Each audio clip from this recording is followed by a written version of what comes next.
ایک دوسرے کو بولتے تھے حیاک اللہ یعنی اللہ تجھے زندگی دے، اللہ تجھے زندگی دے۔ اسلام نے اس چیز کو تبدیل کیا اور کہا السلام علیکم ورحمۃ اللہ وبرکاتہ۔ تو کہا کہ جب تمہیں کوئی سلام کرے کسی لفظ سے بہتر لفظ کہو۔ اس سے علماء کہتے ہیں مراد یہ اگر آپ سے کوئی ملا اور کہتا ہے السلام علیکم، آپ اسے کہو السلام علیکم ورحمۃ اللہ، اور اگر کوئی آپ کو کہتا ہے السلام علیکم ورحمۃ اللہ، آپ اسے کہو ورحمۃ اللہ وبرکاتہ، یعنی اس سے اضافہ ہو گیا، لیکن اس سے زیادہ اضافہ نہیں ہے، یہی تک ہے۔ اور یہ بھی ہے کہ اگر کوئی آپ کو اسی انداز میں سلام کرتا ہے تو فرمایا او ردوہا، یا پھر اسی کا کلمہ اس کو لوٹا دو، یعنی اگر کسی نے کہا السلام علیکم تو اسے کہو وعلیکم السلام، کسی نے کہا السلام علیکم ورحمۃ اللہ اسے کہو وعلیکم السلام ورحمۃ اللہ، کسی نے کہا السلام علیکم ورحمۃ اللہ وبرکاتہ تو آپ بھی کہہ دو وعلیکم السلام ورحمۃ اللہ وبرکاتہ، اسی کے کلمات اسی کو لوٹا دو، یہ بھی طریقہ ہے۔ لیکن اس کے اندر ایک چیز ہے، علماء یہ کہتے ہیں کہ سلام کے کچھ آداب ہیں، سلام کا کچھ انداز ہے، سلام کے لیے بھی کچھ چیزیں ضروری ہیں۔ اسلام نے یہ جو پہلا لفظ بدلا ہے اور اس کو السلام علیکم پر لائے، اس کی وجہ یہ ہے کہ السلام علیکم کا مطلب ہوتا ہے آپ پر سلامتی ہو۔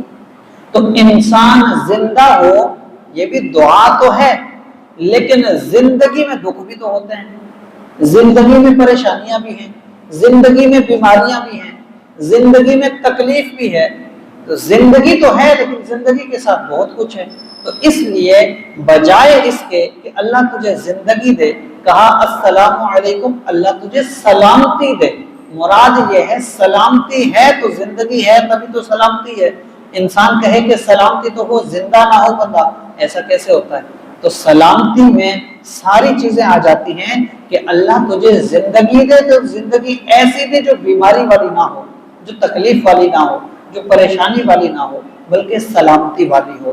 اور دوسری چیز یہ ہوتی ہے انسان جب مسلمان دوسرے مسلمان کو ملتا ہے تو کہتا ہے السلام علیکم، اس کا ایک مطلب یہ بھی ہے کہ اے میرے مسلمان بھائی تو پریشان نہ ہونا، میری طرف سے تجھ پر سلامتی ہے کہ میری طرف سے تجھے کوئی دکھ نہیں ہوگا، میں تجھے کوئی دکھ نہیں دوں گا۔ یہ ایک زبان ہے، ایک ضمانت ہوتی ہے، بندہ کہہ رہا ہے کہ بھئی تو مسلمان ہے، میری طرف سے تجھے کوئی دکھ تکلیف لوٹ مار کوئی خطرہ کوئی دھوکہ دہی نہیں ملے گا، یہ بھی ایک ہے۔ اور سامنے والا کہتا ہے وعلیکم السلام، اس کا مطلب یہ ہوتا ہے کہ میری طرف سے بھی بے فکر ہو جاؤ، میری طرف سے بھی تمہیں کوئی تکلیف لوٹ مار دھوکہ دہی کسی قسم کی کوئی غلط بیانی نہیں ہوگی۔ تو اسلام نے اس چیز کو عام کیا۔ دوسری چیز سلام کرنا، یہ تو ہے سنت، سلام کرنا یہ سنت ہے، لیکن سلام کا جواب دینا یہ واجب ہے، یعنی لازم ہے۔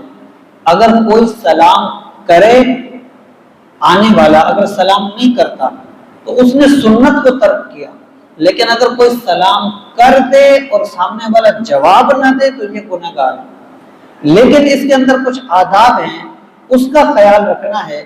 مثال کے طور پہ علماء کہتے ہیں کہ کافر ہونا، کافر کو سلام نہیں کرتے، کیونکہ جو رب کو نہیں مانتا ہماری طرف سے اس کے لیے کوئی سلامتی نہیں ہے۔ اس لیے کہا کہ اس کو سلام نہیں ہے۔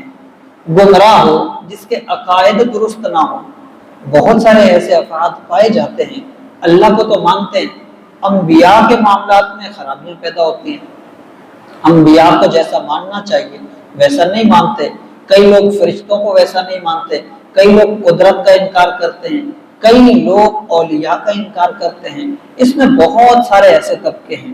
تو ایسا شخص جس کا پتہ ہو کہ یہ بندہ گمراہ ہے یا یہ بندہ کافر ہے، اس کو سلام نہیں کرتے۔ اگر کوئی بندہ فاسق ہو